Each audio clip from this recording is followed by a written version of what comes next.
Hello, hello, hello. This is Coach Ikram, and welcome to this video on gas laws. In this video, we're going to talk about the four variables, Dalton's law of partial pressures, and vapor pressure.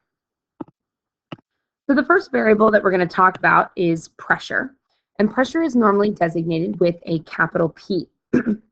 Pressure is created by molecules of the gas colliding with the walls of the container. The SI unit for pressure is going to be the Pascal, or PA. When we're talking about and working problems with pressure, we're going to use several different units for pressure. We're going to use kilopascals, atmospheres, millimeters of mercury, and torr. And all of those are interchangeable using these conversion units, which can also be found in your reference sheet. So 101.3 kilopascals is equal to 1.000 atmospheres, which is equal to 760.0 millimeters of mercury, or torr. So as a quick conversion practice, we're going to convert 1.4 atmospheres of pressure to kilopascals. And you're going to use dimensional analysis to do this problem. So I've got 1.4 atmospheres, which is normally designated by ATM.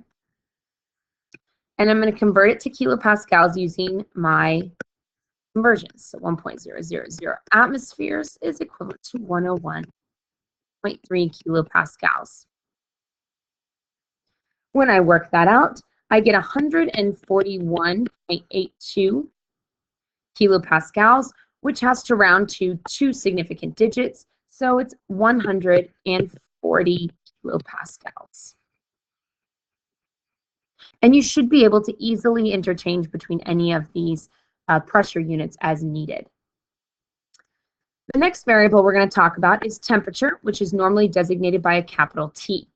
Temperature is going to be the measure of the kinetic energy of the gas particles. As temperature goes up, kinetic energy must also go up. And temperature is directly proportional to that kinetic energy. So as we add heat to this ideal gas, notice that my temperature goes up and my kinetic energy and the speed of these gas molecules also increases.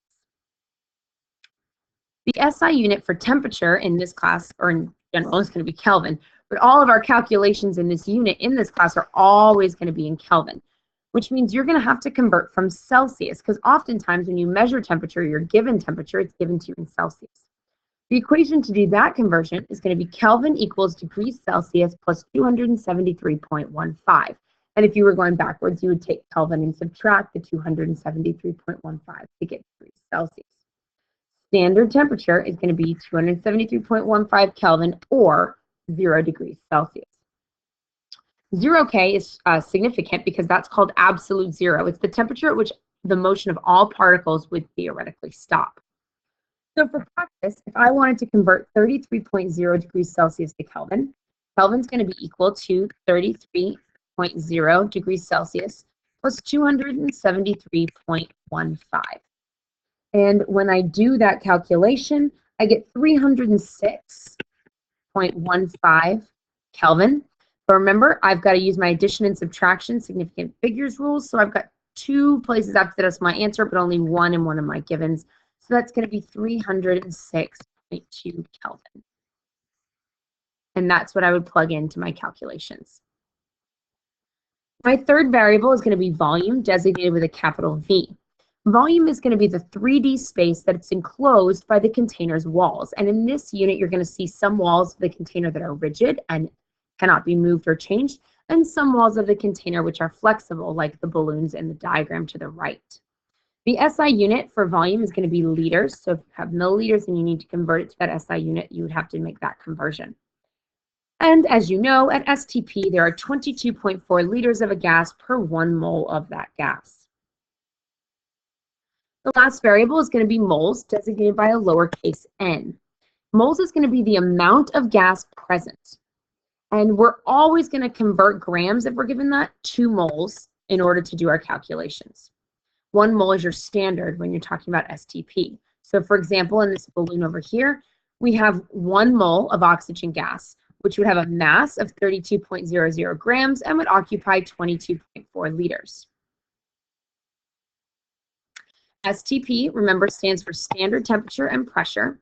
Your standard temperature is going to be 273.15 Kelvin, or 0 degrees Celsius, and you can convert pressures It'll be either 1 atmosphere or the 101.3 kilopascals or 760 millimeters of mercury or 760 torr. And remember, all of this information is found on your reference sheet. Now we're going to talk about Dalton's law of partial pressures. In a mixture of gases, the total pressure that's exerted by the mixture of gases is going to be equal to the sum of the partial pressure of each individual gas. So for example, if I have hydrogen gas, which has a pressure of 2.90 atmospheres, and I have helium gas, which has a pressure of 7.20 atmospheres. Individually, those are the pressures of those gases. If I was to combine those gases and have a mixture of my hydrogen and my helium gases, my total pressure would be the 2.90 plus the 7.2 atmospheres added together, which is going to be a total pressure total of 10.1 atmospheres. So total pressure is equivalent to pressure plus 1, or pressure 1 plus pressure 2 plus pressure 3, and I could go on depending on how many gases I have in my mixture. This is also designated by the weights that you see on top. We've got 2 here, we've got 5 here, so my total pressure is going to be 7 weights. Another good example of Dalton's law of partial pressure is going to be air. Air is not a pure gas. It is a mixture of the above gases. We've got oxygen, nitrogen, argon, water vapor, and CO2. And all of them have different individual pressures. But when you combine them in a mixture and get air, you get the total pressure, which is 101.3. Let's do an example with Dalton's law of partial pressures. Because a sealed room contains a mixture of air and sulfur hexafluoride gas at a total pressure of 105.4 kilopascals. The air pressure in the room is 101.3. What was the partial pressure of the sulfur hexafluoride? So my P total in this case is going to be equal to the pressure of the air plus the pressure of the sulfur hexafluoride gas. So if my total pressure was 105.4 kilopascals, the pressure of the air in the room is 101.3 kilopascals, and we are trying to find the pressure of the sulfur hexafluoride gas. I subtract, and the pressure of the sulfur hexafluoride gas is going to end up being 4.1 kilopascals. And that follows the correct significant figures rules for addition and subtraction. Another important thing to think about when we're talking about Dalton's law of partial pressures is vapor pressure. Vapor pressure is going to be the equilibrium pressure of a vapor above the liquid. It's the pressure of the vapor that results from the evaporation of a liquid above that sample of the liquid in the closed container. And this can also be true for a solid. So if you've got initial conditions, we've got liquid water, and the pressure is being measured by the mercury in the tube. The liquid water, as the molecules evaporate into the air, these molecules start moving, and it's going to push the mercury down, and the pressure is going to rise. So the vapor pressure of water or any other substance is going to be dependent on the temperature. As you raise your temperature, your vapor pressure is going to rise. So looking at this table, and this will be given to you in some form or fashion as you need it, the temperature goes up, and then the vapor pressure is given to us in this particular table in torr.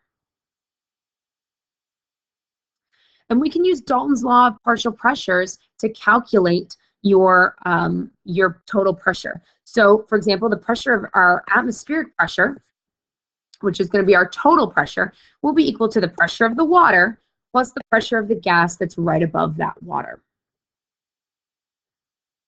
So, for example, you can disregard this. Sorry about that. So, for example, it says 60.0 liters of nitrogen gas is collected over water at 40 degrees Celsius when the atmospheric pressure is 760.0 millimeters of mercury. What is the partial pressure of the nitrogen? So we know that our pressure total is going to be equal to the pressure of the water plus the pressure of the gas, which in this case is going to be nitrogen gas.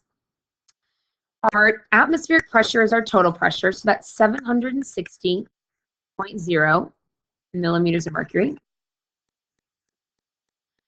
I've got to figure out what my pressure of my water is, but I know it's at 40.0 degrees Celsius. So I'm going to go back to this chart here, and I'm going to look up 40 degrees Celsius is going to be 55.3 torr.